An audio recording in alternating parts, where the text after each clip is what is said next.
Ko e pungi ni nei ne whakahauka e whakawhilianga he motu ke liu whakatutala ki he tau whakawhilianga ki he tau whaitap kamale ke lata ia mo e hola mawhisi he whalu tangata po ke whalu pele o awhi kua tapaki he tahamasini e mawhisi he holo. Pe he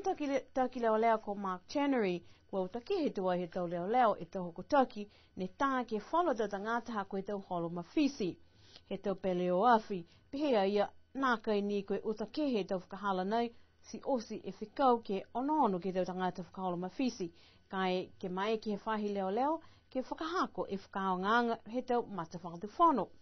Koe mena lahi ne talahau e ia, ko whakaonga masini nei, a koe manako ke tukutuku hefo e tau holo mawhisi, kai tau tū mau e whahi leo leo, ke muitua ke he tau whakaholoanga.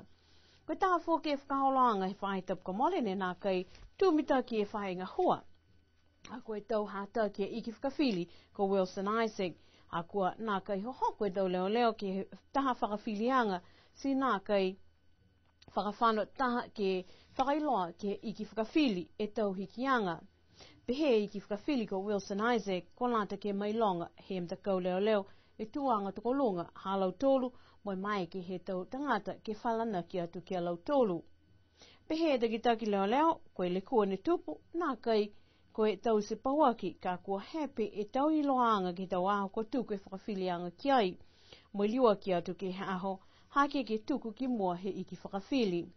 Koe aho hake tuku e whakawhilianga ki whanono ke he whakahala ia, mo e utakehi ha kua nākai mai ki he matakau leo leo ki he whakakise whakalaulahi e whakahala ki he tangata ia.